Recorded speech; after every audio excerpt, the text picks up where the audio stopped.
Հայաստանը 2016 թվական մուտք գործեց ընդդիմադիր միավորման մի ակտիվիստի կալանավորմամբ, մյուսի ծեծով։ Նաև պարզ դարձավ, որ անգամ ամանորը նշելու նպատակով տոնածառ տեղադրելու համար ևս հարկավոր է Երևանի քաղաքապետարանի թույլտվությունը, այլապես ոստիկանները կարող են դիմել ուժի գործադրման։ Թեև տեղական իրավապաշտպանները կիրառված ուժը համարում են անհամաչափ, կալանավորված ակտիվիստ Գևորգ Սաֆարյանին էլ որակում են քաղբանտարկյալ, իսկ Human Rights Watch-ը հայտարարում է, հաշվի առնելով միջադեպի չնչին բնույթը, 2 ամիս նախնական կալանքը արդարացված չէ։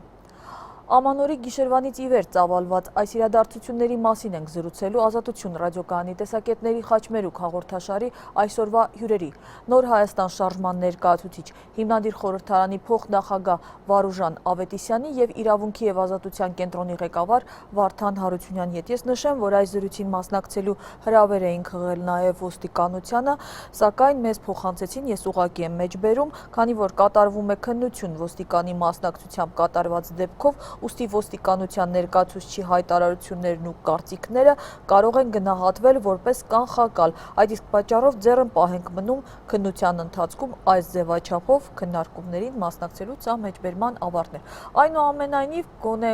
այնինչ կատարվել է ամանորի գիշերը ամբողջը տեսագրված է, նկարահանված է եւ մենք այս պահին կարող ենք դիտել ոստիկանների եւ ակտիվիստների միջև քաշքշոցից որոշ դրվագներ, որտեղ ակնհայտ է Գևորգ Սաֆարյանը դիմում է Երևանի փոխոստիկանապետ Վալերի Օսիպյանին, նրան տեղեկացնելով իր ենթակաների կողմից գործադրված բռնությունների եւ ծեծի մասին։ Դիտենք։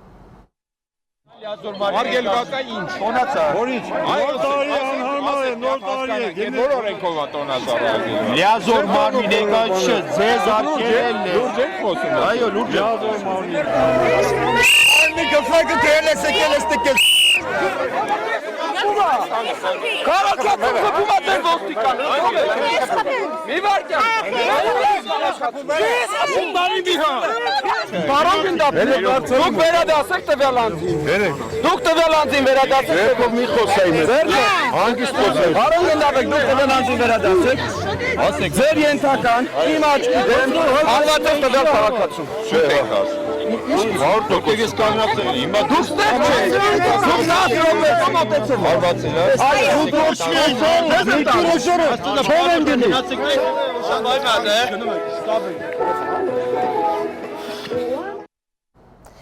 Իդեպ, քանի որ մյուս կողմը բացակայում է, ես հարկադրված եմ իմ հարցերով փորձելու ինչ-որ հավասարակշռություն պահպանել եւ բնական հարց առաջանում։ Ինչու է հատկապես Գևորգ Սաֆարյանը գրեթե մշտապես հայտնվում նման դեպքերի առանցքում։ Գևորգ Սաֆարյանի նկատմամբ բացասական առումով որոշակի հատուկ վերաբերմունք կա, այն պարզ պատճառով, որ նա ունի լիդերային հատկություններ եւ մեծ համարում ունի ոչ միայն Նոր Հայաստանի ներկայացուցիչների երիտասարդ ներկայացուցիչների շրջանում, այլ առհասարակ պայքարող երիտասարդության եւ մոբիլիզացնող անձ է, շատ է աչքի ընկնում, բացի այդ նա իրավական առումով շատ գրագետ հարցադրումներ է կատարում եւ անընդհատ ոստիկաններին անհարմար դրության մեջ է դնում, նաեւ քաղաքացիական աննազանդության դրսևորումների որոշակի ձևեր է իրականացրել, որոնցից մյուս երիտասարդները դեռևս ձեռնպահ են մնում։ Պարոն Ավետիսյան, դուք բացառում եք, որ ինչ-որտեղ գուցե անձնական պահվածքն է, այսպես ասած, դեր խաղում, որ ձեր այլ առաջնորդներ չեն հայտնվում այդ իրավիճակներում, իսկ կոնկրետ առանձին գործիչներ եւ մասնավորապես Գևորգ Սաֆարյանը հայտնվում է։ Մյուս երիտասարդների նկատմամբ նույնպես դրական վերաբերմունք չկա, նրանք էլ բազմիցս եւ բռնության են ենթարկվել եւ բերման են ենթարկվել։ Պարզապես կրկնում եմ, որ Գևորգ Սաֆարյանը, կարող ենք կարճ ասել, երիտասարդության լիդերի կարգավիճակ ունի, գետնի վրա պայքարող երիտասարդության շրջանում, այդ պատճառով նրան թիրախավորում են։ Մեջբերեմ վերլուծաբաններից մեկի լրագրի մեկնաբան Հակոբ Բադալյանի դիտարկումը, որը այս առնչությամբ նշում էր, որ թվում է պարզ տրամաբանություն ու բացահայտ նախադեպերը բավարար էին այն մտքին գալու համար, որ եթե հնարավոր չէ հաղթել հակառակորդին կամ մրցակցին տվյալ փուլում դեմ դիմաց առճակատումով, ապա պետք է անել ամեն ինչ դրանց խուսափելու համար։ Հետևաբար, եթե հնարավոր չէ հաղթել իշխանությանը կամ դրա վահան ոստիկանությունը, ոստիկանության, ուրեմն պետք է հնարավորինս խուսափել ոստիկանության հետ առճակատումից։ Չեք կարծում արդյոք, որ այս միջադեպերը ոստիկանության հետ առճակատման, այսպես ասած, մի քիչ գուցե ընդառաջ գնալու կամ դրանք նաև որոշները ասում են անգամ հրահրելու գործելակերպի հետևանք են։ Չէ, բոլորովին չեմ կարծում, որովհետև բախումները հրահրում են ոչ թե ցուցարարները, այլ ոստիկանությունը։ Ոստիկանությունը բազմիցս ասել եմ ես, ինձ համար ցավալի է սա ասելը, ոստիկանությունը պրովոկատորի դերում է հանդես գալիս, հրահրիչի դերում հենց ոստիկաններն են հանդես գալիս եւ ակտիվ ցուցարարները, ցույցերի մասնակիցները որպես կանոն վերջին բոլոր տարիներին եղել են օրենքի շրջանակներում, ես որպես իրավապաշտպան դրա ականատեսն եմ եղել, հասարակությունը դրա ականատեսն է եւ գրասենյակներից արվող հանգիստ նստած գրասենյակներում տակ բարեկեցիկ գրասենյակներից արվող հայտարարությունները, որ պետք է ցուցարարները խուսափեն ոստիկանության հետ բախումից կամ իրավապահ մարմինների հետ բախումից, այնքան էլ ես չեմ արդարացնում, չեմ հասկանում նույնիսկ թե ինչն է պատճառը, որ այդ կարգի հայտարարություններ են արվում, կարող եմ մտածել, որ ուղղակի այլ թեմա չկա գրելու եւ գրում են այդպես։ Լավ, այնուամենայնիվ հիշատակեմ, որ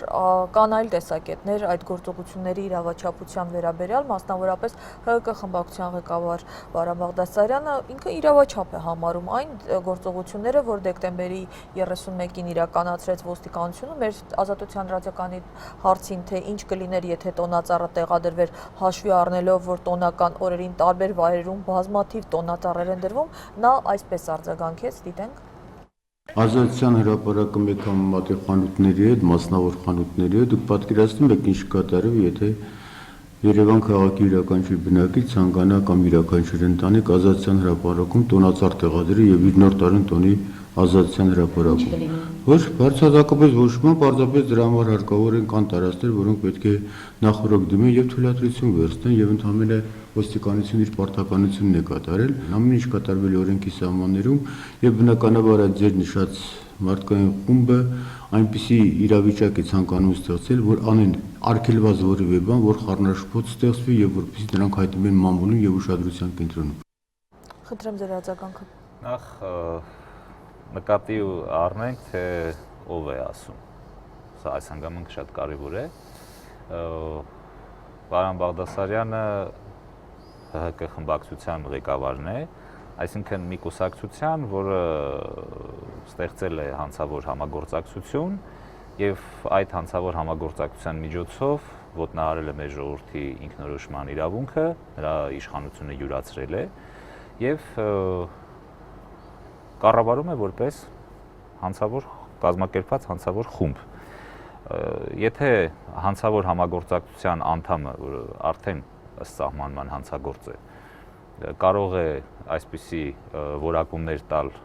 իրենց իրավունքների համար պայքարող քաղաքացիներին, դա մի քիչ այլ թեմա է, չեմ ուզում դրան շատ անդրադառնալ, բայց սա նկատի ունենալով ուզում եմ շեշտել նաև, որ առհասարակ այս հանցավոր համագործակցությունը եւ նրա ներկայացուցիչները բնականաբար քաղաքակրթական լուսանցքում են գտնվում, իրենց համար խորթ են եւ քաղաքակրթական արժեքները եւ մարդու իրավունքները, իրենք դրանից դուրս են, իրենք կապկում են, խաղում են այս ամենի մեջ, իրականում իրենք այս ամենից դուրս են։ Եթե ուշադիր նայենք այդ համագործակցությանը, հիմնական կերպարները կամ կոմսոմոլ կարերիստներ են, կամ քրեական աշխարհից եկած մարդիկ։ Եվ ամբողջությամբ քաղաքական է դա։ Եվ քաղաքակրթական լուսանցքի դրսևորում է նաև ոստիկանության ներկայացուցիչների, ինչպես նաև այդ պարոնի այն ձևակերպումները, որ պետք է թույլ տան, թույլատրեն, արգելել են, նման բան գոյություն չունի։ Իգիտություն ընդունելու մասին է խոսքը, քաղաքապետարանը ընդհանրապես իրեն պիղադոսի նման է պահել, ասելով, որ դա իմ քննարկման հարցը չէ, քանի որ տոնածառը որպես առարկա միանշանակ կերպով ակցիան վերածում է քաղաքականից մշակութային։ Դա անշուշտ անհեթեթություն է, որովհետև տոնածառն էլ մի առարկա է, որի միջոցով կարող են քաղաքական ուղեր ցղել, ինչը ես քննարկումների ժամանակ ասել եմ որպես կազմակերպիչ, ոչ, որ դա մշակութային միջոցառման ընթացակարգով պիտի անցկացվի։ Ես այդ ամենը բացատրել եմ, բայց բնականաբար քաղաքապետարանին համապատասխան հանձնարարություն է տրված եւ նրանք չէին էլ կարող այլ որոշում կայացնել։ Սրա մասին է խոսքը, ժողովրդի իշխանության յուրացվածության, բանդայի կողմից պետություն կառավարելու պայմաններում իրավունքի հարթության մեջ, իրավական նորմերի հարթության մեջ խոսելը անեթեթ է դառնում։ Մյուս կողմից դուք խոսքի սկզբում նշեցիք, որ ոստիկանությունը ձեռնպահ է մնում այդ իրենց չկրկնեմ հիմնավորմամբ, որ կանխակալ կարող է լինել։ Իրականում ոստիկանության բազմաթիվ ծառայողներ, այդ թվում բարձրաստիճան աշխատողներ, հենց խորհրդականը ոստիկանապետի հանրային տիրույթում կարծիք են։ Եթե կարելի է ես մեկը դրանցից մեջ հայտնել, այսինքն իրենք այդ կանխակալ վերաբերմունքը արդեն դրսևորել են եւ մենք տեսանք տեսանյութում հենց Երևանի ոստիկանության պետի տեղակալը հենց կանխակալ վերաբերմունք էր դրսևորում այդ ամենի նկատմամբ, ել չասեմ ոստիկանության պետի Երևանի վարկագիծը, որ ուղղակի փողոցային բառապաշարով եւ տոնայնությամբ էր խոսում քաղաքացիների հետ։ Մեջբերեմ հենց ոստիկանության ներկայացուցիչներից մեկի Facebook-ում արած իր անձնական իհարկե էջում արված գրառումը, խոսքը ոստիկանության անձնագրային եւ վիզաների վարչության պետ Մնացական Բիչաղչյանի մասին է, որը անդրադառնալով ոստիկանության 4-րդ հատուկ գումարտակի հրամանատար Գեգամ Խաչատրյանի տան մոտ կազմակերպված բողոքի ցույցին, որի առիթը հիշեցնենք նաեւ նրա Facebook-յան վիրավորանք պարունակող գրառումներ, Պարոն Բիչաղչյանը գրել է. ոչ մի ձևով արդարացում չի կարող ունենալ այն, որ վիրավորվելով ոստիկանի խոսքից պետք է ոտնձգություն կատարել նրա բնակարանի հանդեպ։ Ինչ է, կարող է ինչ-որ մեկը կգտնվի հակառակը կփորձի համոզել, որ ոստիկանի տունը իր համար սրբություն չէ։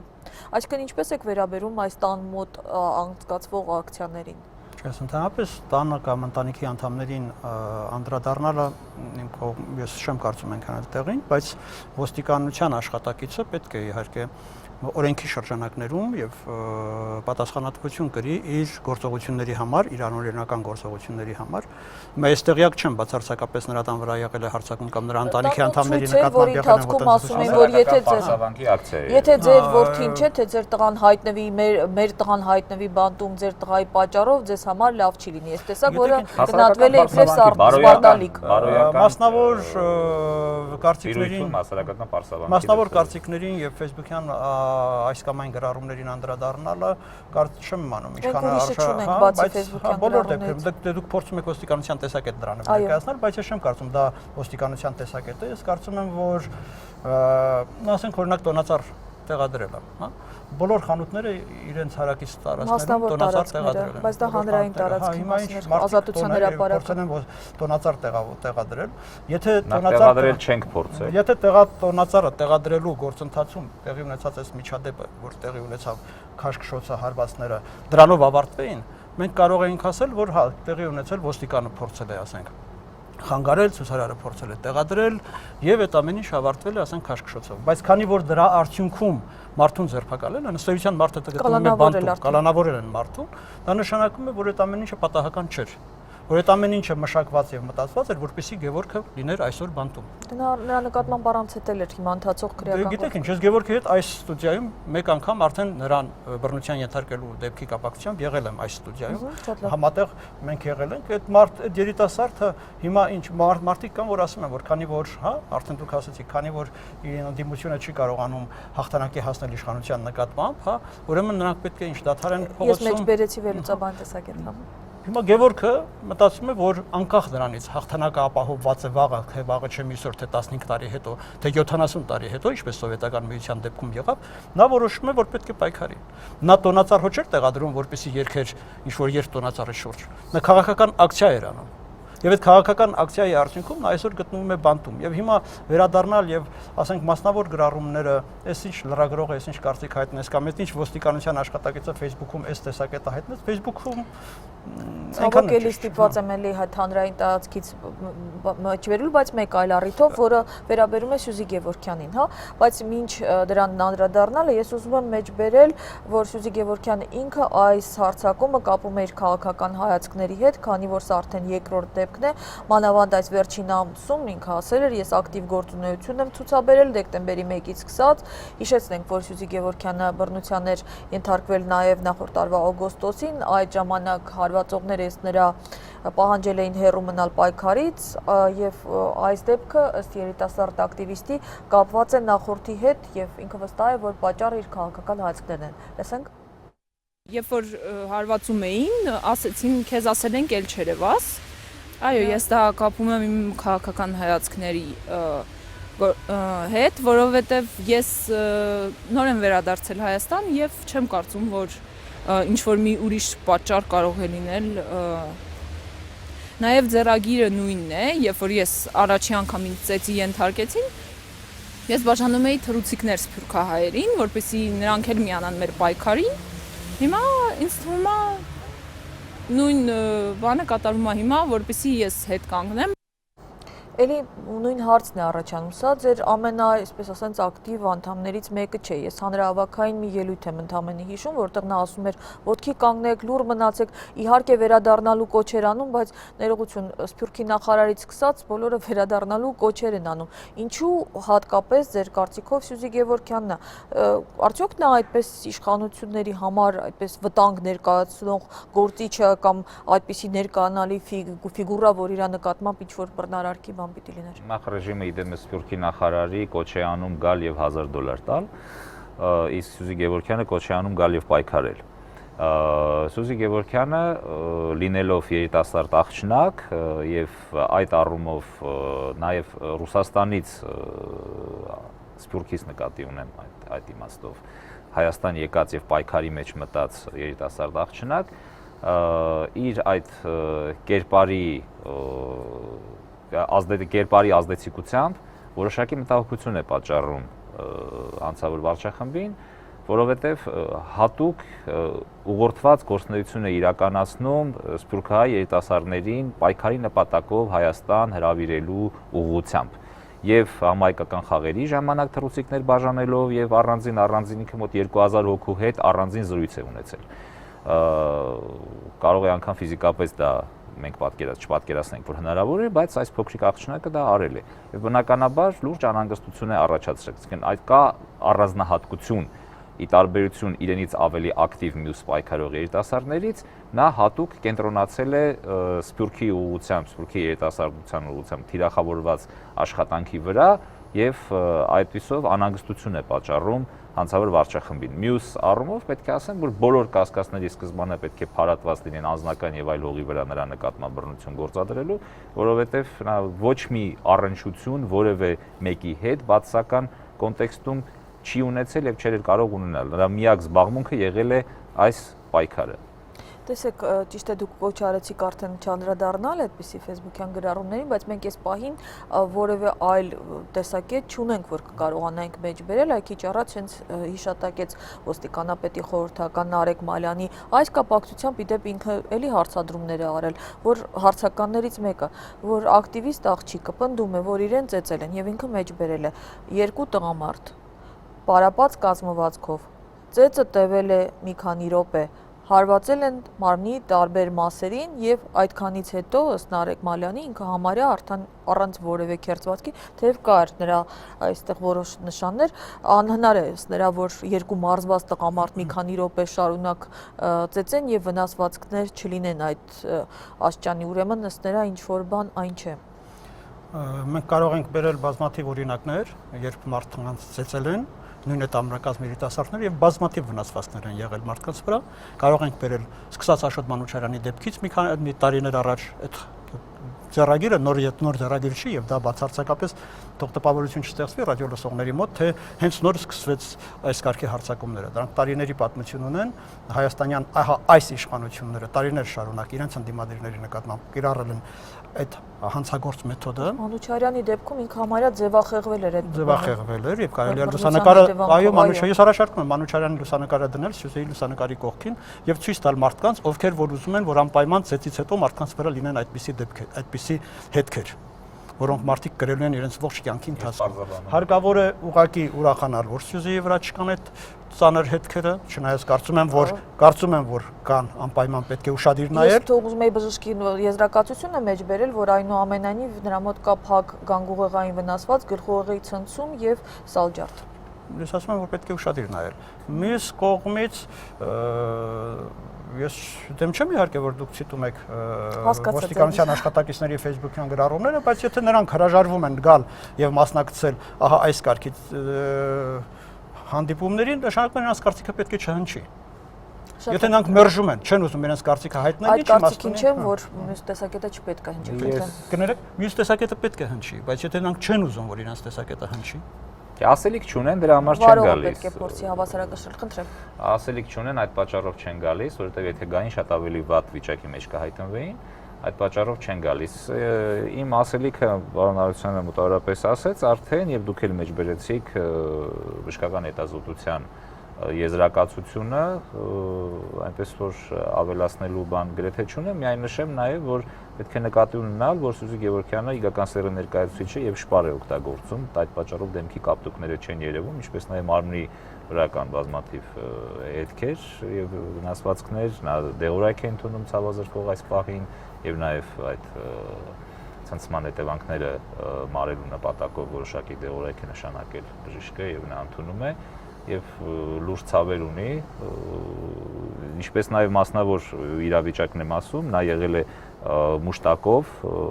ինչը որոշակիորեն պաշտպանել է իրեն, բայց այդ եղել է ձյան վրա եւ սահել է ըստ երևույթին հարվածներից նաև այդ պատճառով եւ վրա են ասել մարդիկ ու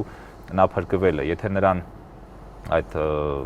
շենքի դալան կոչվող հատվածում, որտեղ ուզեցել են իրեն դալանակարել եւ ծեծի ենթարկել, թե այդտեղ ծեծը տեղի ունենա, նա ուղղակի նկատել է եւ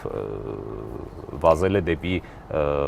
սուպերմարկետի դիմացի լուսավոր հատվածը, ապա մենք շատ ավելի ծանր հետևանքներ կունենայինք։ Վերջին հարցը, քանի որ մեր ժամանակը սպառվում է, տեսեք, Բաղրամյան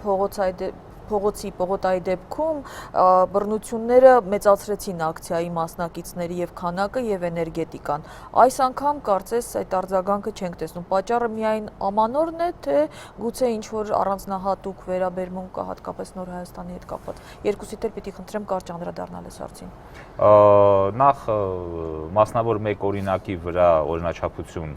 ներկայացնելը ճիշտ չէ զուտ տրամաբանության կանոնների տեսակետից, բազմաթիվ հանգամանքներ կան, որոնց մասին կարելի է ժամերով խոսել։ Ես ընդհանրապես սրանով կսահմանափակվեմ եւ ոչ մեկը չի կարող ասել, թե